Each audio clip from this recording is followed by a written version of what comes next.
Paulit-ulit to eh. Lalabas, lalabas, lalabas. Wala namang pinapalabas.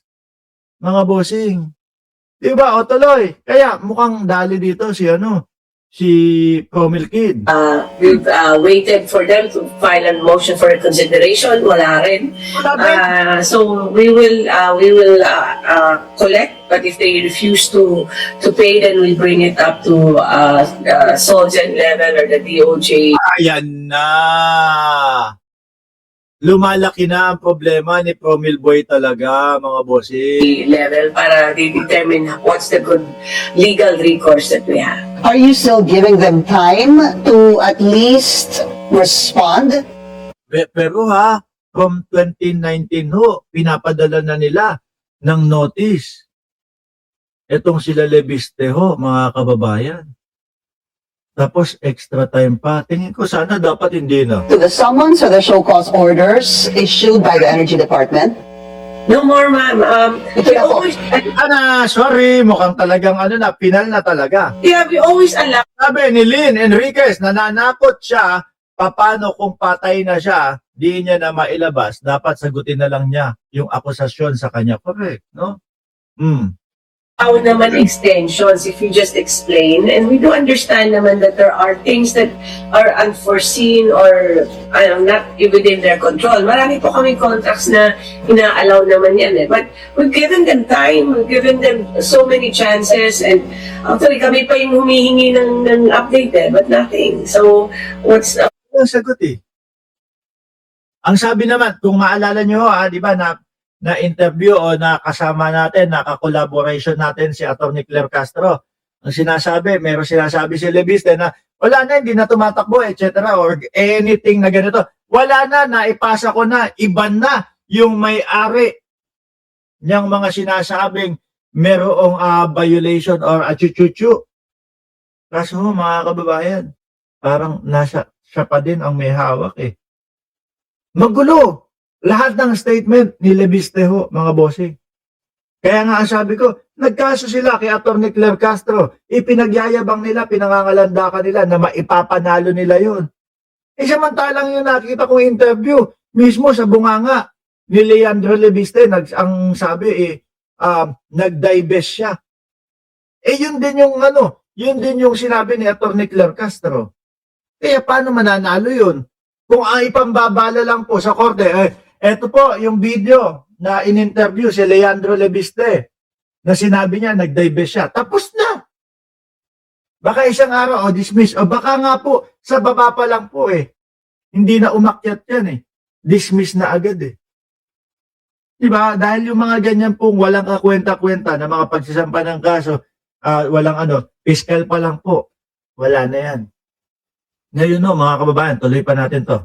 We've waited for so long, and I don't think we can give so much credibility in any of the response anymore. Well, are you going to formally issue this penalty of 24 billion pesos to Solar Philippines, ma'am? It's already been sent, the termination, along with the collection with the fines that the dues that they should pay. If we don't get a response or payment within the time that has been prescribed, then we have to take this to court. Ito talaga ang issue. No? At alam na ito ni Leandro Lebiste, mga kababayan, 2019 pa lang po. Kaya yung mga DDS na nagsasabi, naku, ayan, inilalabas, ngayon nyo lang inilalabas yung mga issue na yan. Kasi merong kabral file si Leandro Lebiste. Lintik kayo, hindi nyo pa nga nakikita. Hanggang ngayon niya, ilalabas. Wala pa din Inunahan niya nung Lebiste file niya, no? Inunahan niya nung Lebiste file niya na sumambulat lahat ito. Dahil alam niya, lalabas at lalabas. Kaya, ayan na. Kabral files tayo, no? Para kapag kayong napuno na, nasagad na yung Department of Energy, kakapadala sa atin ng mga notice, at least sasabihin natin sa mamamayang Pilipino, ginigipit po nila ako diyan sa problema ko diyan sa Department of Energy, no? Ginigipit nila ako kasi ayaw nilang ipalabas yung Cabral files. Ganun. Sabi ni Evelyn Goyal, Sir Mark Ramos, pero on the other hand, believe ako kay Promil Genius Boy, bata pa pero business na siyang bilyon. Sana naging masinop at legal at sumunod sa protocol ng proseso paano mag-business. Correct. Oo. No? Kung talagang ginawa niya yan at nakatulong sa bayan natin, kaso mga kababayan, eto pa, meron pang isang sinasabi. Si Sharon Garino. At nakita ko ito sa post ni Fox First Christian Esguerra ho, mga bossing. Na ano sinasabi dito? No? A contract or a franchise is a privilege given to you by the government, no? Para gumawa ng proyekto. Kumbaga, para makatulong sa ating mga kababayan. Lalo na kuryente ho, mga bossing. Tayo, hindi natin maikakaila at hindi tayo makakapagsabi na hindi naman problema yung kuryente. Okay lang sa amin, walang kuryente. Sige nga!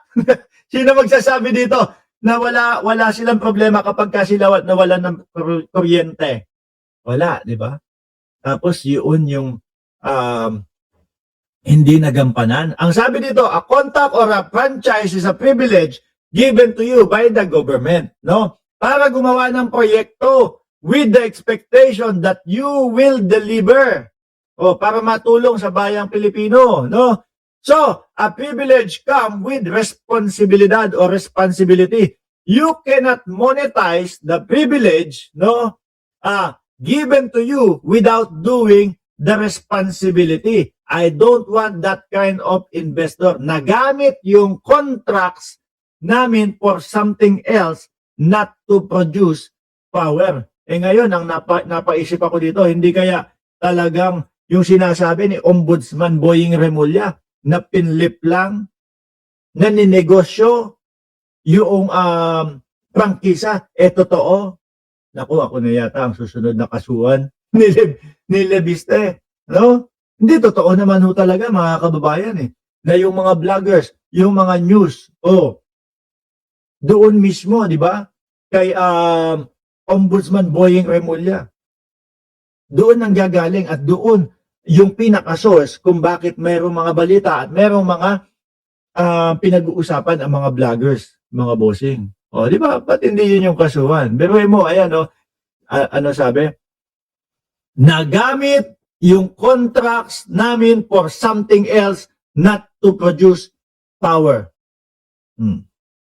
Tapos babalikan natin yung sinabi ni Ombudsman na batang-bata pa lang, yung prangkisa nininegosyo mo. Senador pa ang nanay mo. Ano ibig sabihin, mga bossing? Mahal ang gasol kaya need ko kuryente. Sabi ni Margie Barcebal. At eto pa ho, mga kababayan. No, ang sinasabi ni Congressman Lebiste, mga bossing, ay yung mga may violation, kumbaga, yun daw yung naibenta, yun yung wala na. No?